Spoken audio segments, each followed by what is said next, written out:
భువనగిరి పట్టణంలో దొంగతనాలు సర్వసాధారణమైపోయాయి. అడుగడుగునా సీసీ కెమెరాలు ఉన్నా కూడా దొంగల బెడద తగ్గట్లేదు. ఇంట్లోని వస్తువుల నుంచి గుడిలో గంటల వరకు దొరికిన వాటిని దొంగిలిస్తున్నారు. మొబైల్ ఫోన్లో ఎలక్ట్రిక్ వస్తువులు ఎత్తుకెళ్లడం ఒకంత ఆశ్చర్యం కలిగిస్తోంది. ఇక వివరాల్లోకి వెళ్తే యాదాద్రి భువనగిరి జిల్లా భువనగిరి పట్టణంలో వినాయక చౌరస్తా సమీపంలో టచ్ మొబైల్ షాపులో అర్ధరాత్రి చోరీ జరిగింది. షాప్ యజమాని తెలిపిన వివరాల ప్రకారం శనివారం రాత్రి మూసి ఉంచిన మొబైల్ షాప్ షట్టర్ను ఆదివారం అర్ధరాత్రి ముగ్గురు దొంగలు పగలగొట్టి చోరీకి పాల్పడ్డారు.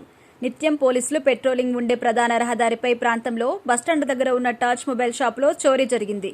ఈ దోపిడీలో కొంత నగదుతో పాటు 30 లక్షల విలువైన మొబైల్ ఫోన్లు, ఛార్జర్లు చోరీకి గురయ్యాయి అని, మొబైల్ ఫోన్లకి సంబంధించిన బాక్సులను అక్కడే వదిలి వెళ్లారని పోలీసులకు ఫిర్యాదు చేశారు యజమాని. పోలీసులు కేసు నమోదు చేసుకుని క్లూస్ టీం ఆధారంగా దర్యాప్తు ముమ్మరం చేశారు. భువనగిరి పట్టణంలో వారం రోజుల వ్యవధిలో రెండవ దొంగతనం చోటు చేసుకుంది.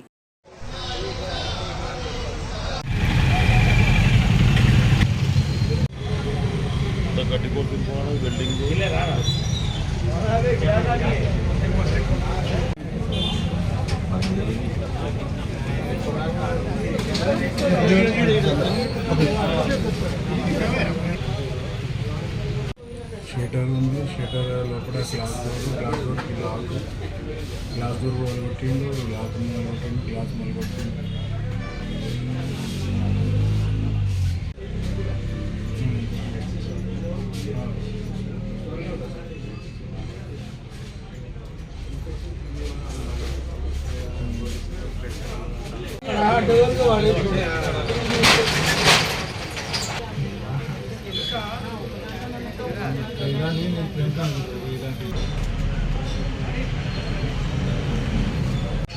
అవకాశం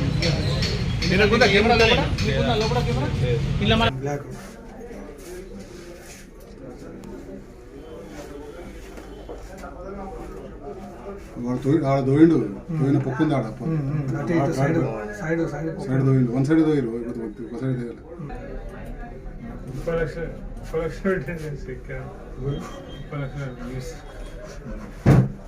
ఫోన్ వెళ్ళిపోయినా 100 ఫోన్లు పోయినా 100 పోయినా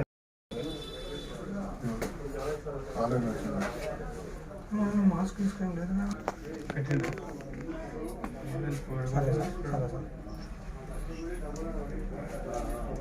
దాన్ని మొత్తం దిగాల్సిన అవసరం లేదబ్బా. నువ్వు ఏం చేసుకుంటావు మొత్తం. భువనగిరి టౌన్ టచ్ మొబైల్స్ యజమాని రాత్రి 1:30 PM మొబైల్ షాప్ ఉంది ఇక్కడ నల్గొండ రోడ్లో ఎస్ఎస్ బ్యాంక్ ఎదురుగా రాత్రి తెలియని దుండగులు షాప్కి వచ్చేసి అటు ఇటు అడ్డం పెట్టేసి కొన్ని ఐటమ్స్ కనిపించకుండా షట్టర్ 2 సైడ్స్ లిఫ్ట్ చేసి పలగొట్టి అందులో ఉన్న మెయిన్ గ్లాస్ ఉంటుంది, 12mm గ్లాస్, దానిలో పలగొట్టి దీని లోపలికి వచ్చేసి లోపల మొత్తం రీసెర్చ్ చేసి ఉన్న మొబైల్స్, కాస్ట్లీ మొబైల్స్, ఐఫోన్ కానీ, వన్ ప్లస్, వివో కానీ అన్ని చాలా విలువైన మొబైల్స్ అని తీసుకొని దానికి సంబంధించిన ఛార్జర్స్, యాక్సెసరీస్ ఇక్కడ పెట్టేసి ఆ ఒక ఐటమ్స్ అయితే తీసినవి ఉన్నాయి బాక్సెస్ అన్ని బయట షాప్ బయట బాక్స్లో పెట్టేసి మొబైల్స్ అన్ని తీసుకోవడం జరిగింది.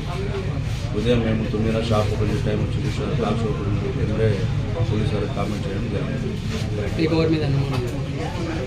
అనుమానం అంటే ఎవరు లేదు, అది వచ్చి సీనియర్స్ చేసిన మాట. రోజువారీ విధంగా నైట్ షాప్ క్లోజ్ చేసుకొని వెళ్ళడం జరిగింది. పొద్దున వచ్చి చూసే వరకు పడ్డారు. పోలీసు వాళ్ళకి ఇన్ఫర్మేషన్ ఇచ్చాము.